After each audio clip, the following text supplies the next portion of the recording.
Hello TL Travelers and welcome back to the TL Travel YouTube channel.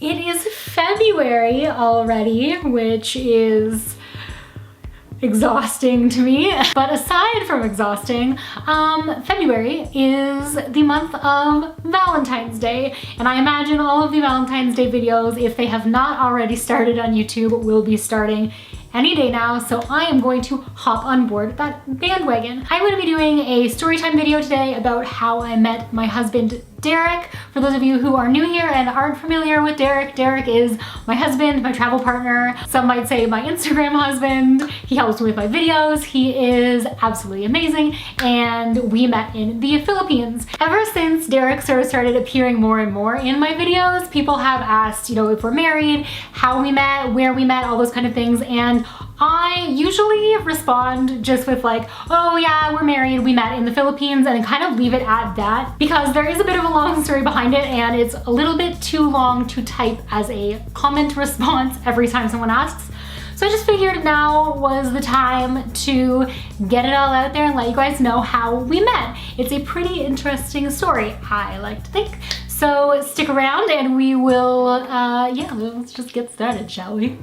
So rewind back to about 6 years ago, I was heading out on a trip to the Philippines with my boyfriend at the time. And no, that boyfriend was not Derek. Hold your judgment, or just, I don't know, whatever. You can just start judging me now, that's fine. So at that time I was with my boyfriend of about 3 years and we were going on a trip to the Philippines. We were gonna travel the Philippines to start for about 2 months, and then we had about 6 more months of travel planned after that to Indonesia, Thailand, Cambodia, Vietnam, and Laos. That was sort of our planned trajectory. So we were traveling with a group of about 25 people for the first 30 days of our trip. So the trip started and all was going fairly well. Now, one of those things that you often hear people say is that if you love someone, that you should go on a trip with them because how you travel together is basically how you know if your relationship is going to survive. And oh man, is that the truth. So we got on this trip and everything was really good. My ex, we will call him Josh. We'll call him Josh. Josh was a pretty social and like really outgoing guy, and the thing that I found right off the top was just that I had been on a bunch of trips before, like group trips and things like that, and I'm a fairly shy person, but when I did the group trips, I would generally go alone, and that would force me to get out of my shell, and I would meet people and I have so much fun and do a whole bunch of like crazy things that I never would have thought that I would have done and push me outside my comfort zone, all of those things. So the first difference that I noticed traveling with someone who I knew from home, who was already like that, already really outgoing and like meets people and does all those things, was that it sort of ended up like pushing me into the back of things. Like I ended up being the really like quiet, made a couple friends here and there and like would be part of conversations, but I was more so like, instead of just being me, I was Josh's girlfriend. So now you're probably thinking like, oh, I see this finally. Yeah, she's gonna end this relationship and just abandon ship. No, I did not abandon ship. Hasty to judge. What did happen though was at about the halfway mark in the trip, we were staying at like kind of little villa things where we had to do a bunch of groceries and stuff like that. And essentially somehow, and I can't remember how, it could very well have been my fault, and I'm not placing any judgments on Josh, but we just ended up getting into an argument about eggs and like who was gonna get the eggs, or if we should go get the eggs together. It was eggs. And then we got back on the bus and he basically just said, this isn't gonna work. Traveling together isn't gonna work. This has to be over. The egg was just the last straw, and there was much going on behind the scenes, but the egg solidified that choice, and that was kind of it. It just ended. No shade on Josh for being the one to end it. It was bound to happen anyways, but that's just how it happened to go down. So fun fact is that Derek was actually on this group trip, and up until about the halfway mark of this trip, we just hadn't really had much of an interaction. I know that sounds ridiculous, like you've been in a group of 25 people for 15 days, how could you not have like interactions with each other? But it's just one of those things where in a group that's that large, everyone kind of breaks off into their little cliques or groups or whatever, and he just happened to not really socialize with any of the people that I was socializing with.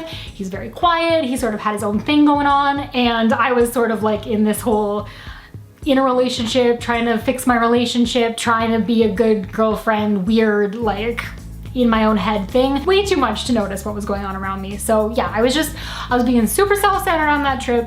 That's no lie. So the night that Josh and I broke up, I was obviously upset, not so much about the end of the relationship. Well, I mean, I was upset about the end of the relationship, obviously, but a lot of the like really strong emotions also came from like feeling like I'd been abandoned overseas, and like now I was gonna have to travel by myself for 6 months, and where was I going and what was I doing, and my expenses had doubled and I was alone and I didn't know anybody, and it was just like this whole, you know. So I had a few drinks, got a bit drunk, and no, this is not going where you think that it's going. Had a good cry and a couple shots with my good friend Kelsey, who if you watch this channel, you know, props to Kelsey for keeping me hinged.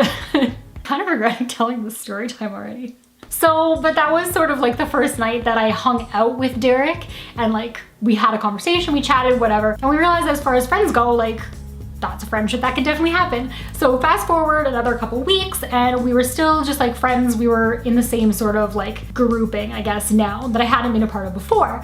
So we were in the same friend circle and all that kind of stuff. I, at this point, was still like head in the clouds, oblivious to what was going on around me, because I was trying to figure out like internally how I was going to continue traveling by myself, where I was gonna go, how much things were gonna cost. And then at a certain point, out of nowhere, well, not out of nowhere, it was obvious to the people around me, but not necessarily to me. Derek was just kind of like, hey, like I'm not going to pursue you anymore if you aren't interested. And I was like, But yeah, to everyone else around, it was really obvious that he was like in pursuit of something with me, and I was just so, I feel awful about it now that he's my husband. And like, I just know how sweet he is. So moral of that story, pay attention ladies, but it doesn't end there. Stay tuned for this hero moment. So the Philippines trip is coming to an end. It has been a month of traveling, and Josh is ready to go his separate way, and a few different things had gone down, and confrontations and other dramatic events that had just made me think like, maybe I shouldn't travel by myself. Maybe I should just go home. Maybe this whole dream trip across Southeast Asia just needs to wait. And Derek and I had split up at this point. So I was in, if you know anything about the Philippines, I was in Calibo, and Derek was in Manila. But after hemming and hawing and not knowing what I was gonna do, I decided, no, I'm going to go onward and I'm going to travel by myself. So once he found out that I was gonna go, he was obviously a little bit concerned about my state of mind also, because he knew how concerned I was, how sort of reliant on having someone else there I was for certain parts of the trip that I didn't think that I could do alone. And yeah, so basically what happened, oh, I'm getting all, he's so cute. So essentially what happened was I got my flight from Calibo to Manila to then catch my flight onward to Indonesia. And when I got to Manila, Derek was there in the hotel, and he basically told me that he had taken another set off of work. So Derek works 7 days and 7 days, and then he has a week off in between. So if he takes a week off, he gets 3 weeks, blah, blah, blah. So he had essentially taken a set off of work and changed his flight and was going to come with me to Indonesia. I mean, it was a risk on his part, but for sure paid off. And like, I was so excited about it. And it was kind of in that moment that I just realized like, yeah. So we went to Indonesia, chilled out on the islands, had such a fun time, and like chatted that whole time about sort of like long distance relationships and if we felt like that could work and everything. Because once we got home from Asia land, I was in Ontario and he was in Alberta still. So if you're not familiar with Canada, we're like a flight or a 40-hour drive away from each other. And just, yeah, like once that whole experience was over and done with, we decided that, yeah, I would come out to Alberta and test her out and see how things went out here. And I just ended up staying, and then we got engaged and all that fun stuff. And here we are today. And yeah, anyways, happy February and Valentine's Day, folks, and hug the ones you love and all that fun stuff. And until next time, stay great, travel safe. Don't forget to hit that subscribe button. We post new travel content every Thursday and Sunday, and most of my videos are at least a little bit less random than this one. Love you guys, and I'll see you in my next video. Bye.